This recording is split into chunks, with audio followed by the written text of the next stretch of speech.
Rakernas PDI Perjuangan ditutup Ketua Umum Megawati Soekarno Putri. Mega memerintahkan kadernya memenangkan Ganjar Pranowo di Pilpres 2024. Namun tidak ada bahasan soal sosok pendamping Ganjar.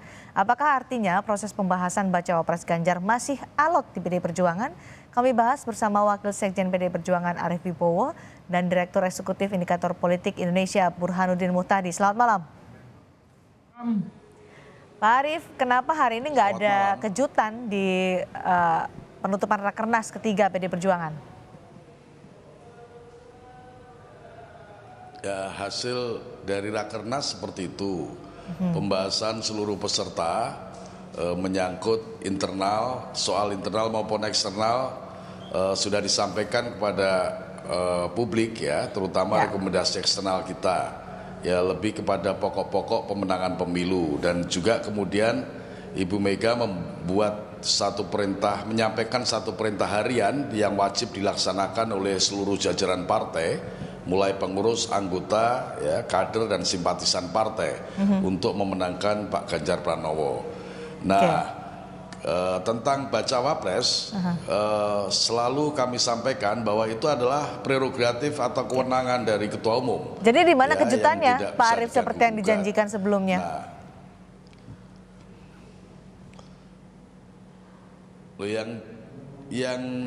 Yang menjadi soal kalau itu dianggap sebagai kejutan bacawa pres, ya pasti kejutannya nanti ada.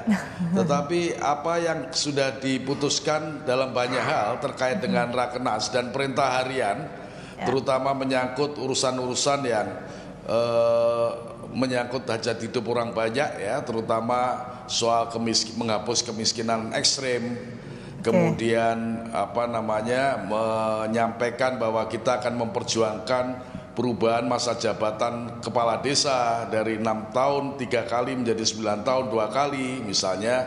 Kemudian nasib para honorer, status kepegawaiannya, ya, dan kesejahteraannya, saya kira itu satu hal yang penting juga, yang strategis untuk disampaikan kepada masyarakat dan kita perjuangkan. Baik, Mas Burhan, sudah menyangka tidak ada kejutan di Rakernas ketiga PDI Perjuangan ini? Ya, kalau kejutan yang dimaksud adalah pengumuman pendamping Mas Ganjar sebagai cawapres, saya dari awal tidak terlalu menduga ya bahwa Rakernas akan diumumkan pasangan buat Mas Ganjar secepat itu. Kenapa? Alasannya beberapa hal. Yang pertama adalah pasangan lain atau capres lain itu belum menentukan siapa cawapres, misalnya buat Mas Anies, kemudian buat Pak Prabowo. Jadi kalau misalnya PDI Perjuangan mengumumkan cawapres lebih awal, justru bisa dipetakan dan sekaligus dimitigasi dampak elektoralnya. Jadi yang saya tangkap sekarang itu masing-masing elit itu saling menunggu, mengintip kira-kira capres sebelah mengusung. Oke, saya tangkap tadi poin dari Mas Burhan. Sepertinya ada sedikit kendala teknis dengan Mas Burhanuddin Muhtadi. Jadi Pak Arief memang masih belum mengumumkan karena masih mengintip strategi dari lawan lainnya. Siapa cawapres Anies Baswedan, siapa cawapres Prabowo Subianto, begitu? Yang bergabung, ya, kejutan itu dalam perspektif, yang ingin bergabung, tetapi selalu. Baik. Ke Pak Arief terlebih dahulu, karena tadi Mas Burhan terputus cukup lama. Nanti saya akan kembali ke Mas Burhan. Silakan Pak Arief. Ya, jadi karena memang itu kewenangan Bu Mega, ya, yang memiliki hak prerogatif terkait dengan calon presiden, calon wakil presiden, calon menteri dan calon wakil menteri, bahwa sedianya akan ada yang disampaikan terkait bacawa pres, bisa jadi begitu. Tetapi kemudian hasilnya adalah bahwa kita sama sekali tidak mengumumkan itu, sebab Bu Mega juga belum memutuskan apapun. Ya, termasuk belum memutuskan siapa nama bacawa pres yang sudah sebelumnya disebutkan ada 10 orang itu, belum mengerucut sama sekali. Ya, justru karena itu kalau 10 orang kan sebagian sudah disampaikan oleh Mbak Puan, bahkan oleh Pak Sekjen juga. Nah, tentang keputusan yang final, ya, satu bakal calon wakil presiden yang sedianya akan mendampingi Pak Ganjar Pranowo sebagai bakal calon presiden atau sebagai calon presiden, itu belum diputuskan. Baik, Baik, Mas Burhan tadi terpotong ketika Ya, Mas Burhan menyatakan alasan salah satunya kenapa belum ada pengumuman bacawa pres adalah masih menunggu bacawa pres dari Prabowo Subianto dan bacawa pres Anies Baswedan ya. masih mengintip. Nah, yang kedua alasannya apa tuh, Mas? Menurut Anda? Yang kedua, PD Perjuangan kan meskipun cukup ya memiliki golden ticket, tentu masih menunggu mitra koalisi yang lain. Dan biasanya mitra koalisi yang lain ketika bergabung itu ada aspirasi terkait dengan cawapres mana yang mereka usulkan. Meskipun itu kewenangan Ketua Umum PD Perjuangan, Ibu Mega, tetapi Ibu Mega kan pasti ingin mendengar aspirasi dari mitra koalisi yang lain. Nah sekarang baru P3, tetapi kemungkinan tambahan amunisi koalisi kan sangat mungkin terjadi. Dan terakhir tentu ya, bagaimanapun ada pertimbangan yang matang, bukan sekedar dari sisi elektabilitas, tapi juga pertimbangan governability, pertimbangan chemistry antara capres dengan cawapres, pertimbangan kombinasi Jawa luar Jawa, nasionalis religius, yang selama ini menjadi semacam kearifan lama yang sangat dipertimbangkan oleh Ibu Mega. Jadi ada banyak faktor yang membuat pengumuman cawapres sepertinya tidak dilakukan dalam waktu dekat. Bahkan sangat mungkin di ujung, karena toh gitu ya, waktunya masih panjang sampai bulan Oktober 2023 ini. Oke, jadi betul masih akan panjang penantiannya untuk mengetahui siapa bacawa pres Ganjar Pranowo, Pak Arief? Wah ya enggak tahu, itu kewenangannya Bu Mega. Nanti coba kita intip ya, kita tanya kepada Ibu apakah segera atau tidak ya. Tapi yang pasti yang akan memutuskan dan menyampaikan adalah Bu Mega. Apakah langsung pada publik atau kepada Dewan Pimpinan Pusat Partai, kita akan tunggu itu. Ya, tetapi tentu saja Bu Mega punya banyak pertimbangan saya kira menyangkut kapan momentum itu akan diambil untuk mengumumkan calon wakil presiden yang akan diputuskan beliau, dan saya kira beliau akan berkomunikasi dengan berbagai pihak ya, baik partai-partai yang bekerja sama dengan PDI Perjuangan, bahkan yang bukan partai, dari relawan mungkin atau dari banyak tokoh, termasuk tentu saja dengan Presiden Joko Widodo. Nah oleh sebab itu kita tunggu saja keputusan dari Bu Mega menyangkut bakal calon wakil presiden yang akan mendampingi bakal calon presiden Pak Ganjar Pranowo. Atau saat ini sedang menunggu kawan koalisi merapat, Pak Arief?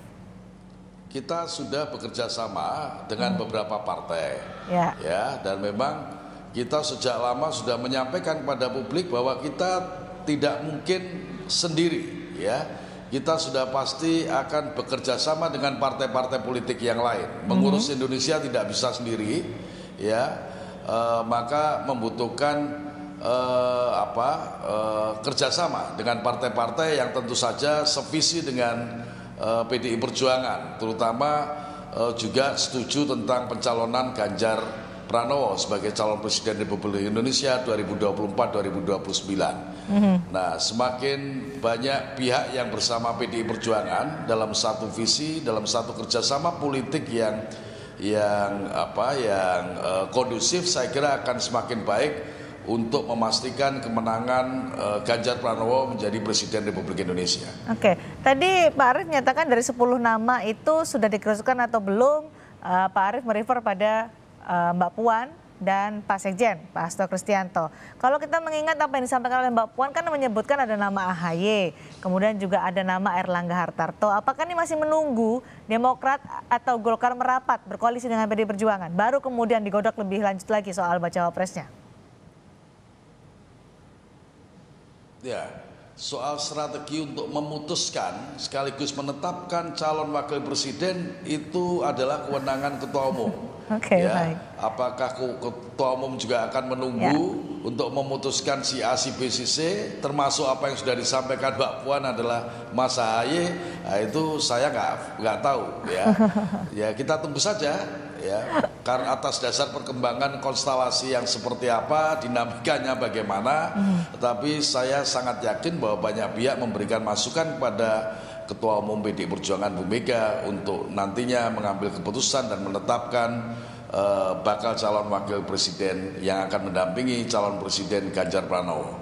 Oke, Mas Burhan, betul ini menjadi kewenangan dari Megawati Soekarno Putri sebagai Ketua Umum PDI Perjuangan, iya. Tapi saat ini kan sudah banyak sekali nama-nama yang disebutkan, dilontarkan oleh baik Sekjen PDI Perjuangan juga Ketua DPP PDI Perjuangan Puan Maharani. Jadi apakah ini menunjukkan alot untuk menentukan kawan koalisi bergabung atau tidak, atau baca presiden yang lebih alot?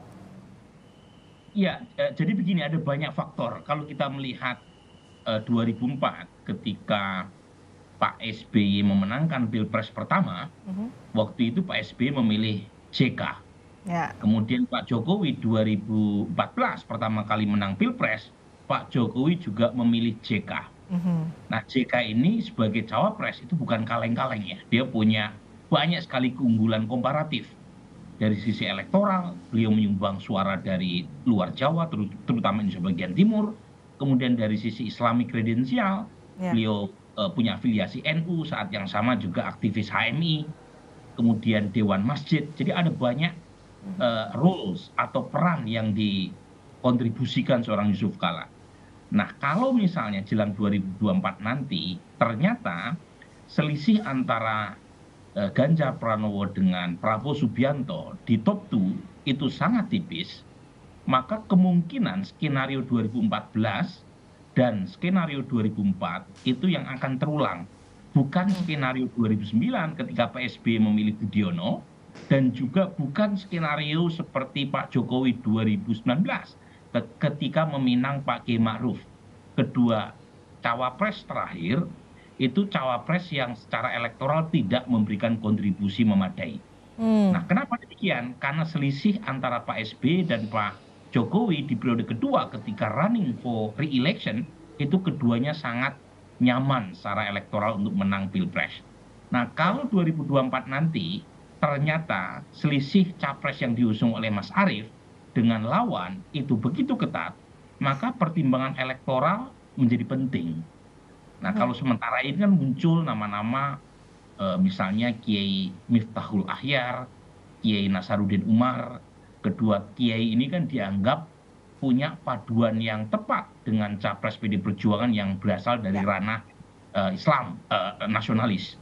Tetapi kedua tokoh ini mungkin dianggap belum punya kontribusi secara elektoral.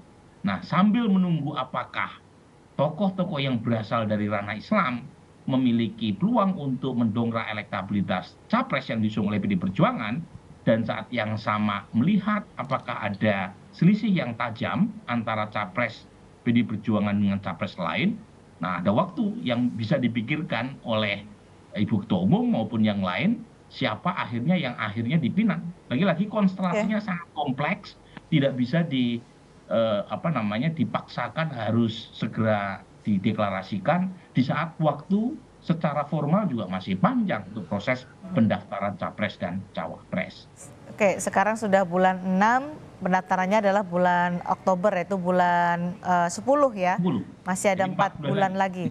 Nah, 4 bulan, kita bicara soal bulan. Hari ini saat ini ada bulan Juni nih, Pak Arief, bulan Jem Bung Karno, apakah juga akan ada kejutan di bulan ini?